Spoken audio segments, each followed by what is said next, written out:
আসসালামু আলাইকুম রহমতুল্লাহি ওয়া বারাকাতুহু। বন্ধুরা কেমন আছেন? আশা করি ইনশাআল্লাহ ভালো আছেন। একটা বিষয় নিয়ে আলাপ করতেছি, আপনারা শেয়ার করবেন, লাইক করবেন এবং মন্তব্য করবেন। আশা করি বর্তমানে যে বিপি নূর, তাকে আমরা বিকাশ নূর বলি, কারণ সে যেভাবে ঢালাওভাবে বিএনপির সমালোচনা করতেছে, সে আসলে নিজেও জানে না সে কি বলতেছে। কারণ তার কিছু স্বভাব চরিত্র খারাপ। কারণ এর আগে শেখ হাসিনাকে মায়ের সাথে তুলনা করে, কতক্ষণ জামাত শিবিরকে দুলাভাই ডাকে, কতক্ষণ বিএনপিকে আব্বা ডাকে, এইভাবে কথাবার্তা সে বলে। তার স্বার্থের ব্যাঘাত ঘটলে গোলাম মাওলার রনির মতো সেও পথ পরিবর্তন করে, সেটা ভালো না। কারণ নূরকে আমিও প্রথমে ভালোই ভাবছিলাম, আসলে নূরের চরিত্রগত বাণী তার বুঝতে ভুল করে। সে জানতে হবে একটা ফ্যামিলিতে 8 জন হলে একজন খারাপ হয়, সেই কারণে ফ্যামিলির সবাই খারাপ না।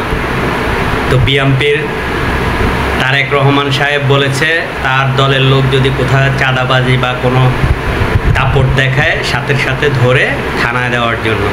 সে কি এগুলো শুনে না? তো তুমি যে বিকাশ নূর, সেটা কি কখনো তারেক রহমান মুখ দিয়ে বলছে যে বিকাশ নূর হলে একটা কি বিকাশ নূর বলছে? বলে নাই। তুমি কার্ডিসি শিখো, তুমি একজন মোটামুটি পড়ালেখা বিশ্ববিদ্যালয় করছো, ডাক্তার বিপি ছিলা, তোমার কথাবার্তা মাধুর্য থাকবে অন্যরকম।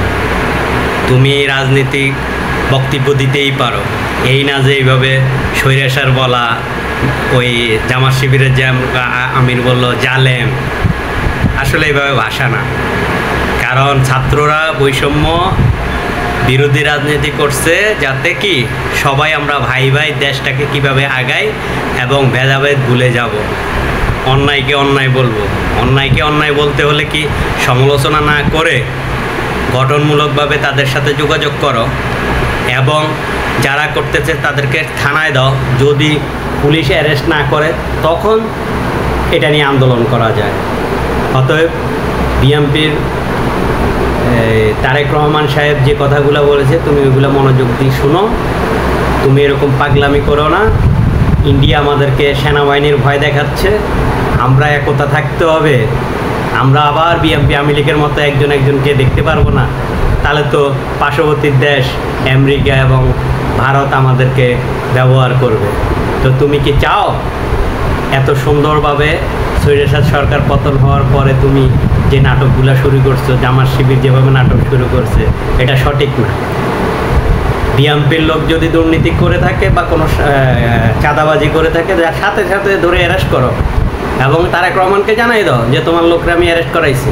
তখন যদি তারেক রহমান তোমাকে ধমক দেয়, তখন তুমি আন্দোলন করো বা সমালোচনা করতেই পারো। তো যাই হোক বন্ধুরা, কমেন্ট করবেন। নুরু এবং জামাত শিবির যে শুরু করছে প্রতিহিংসার মতো, আমার মতে এগুলো না করাটাই বেটার। ধন্যবাদ।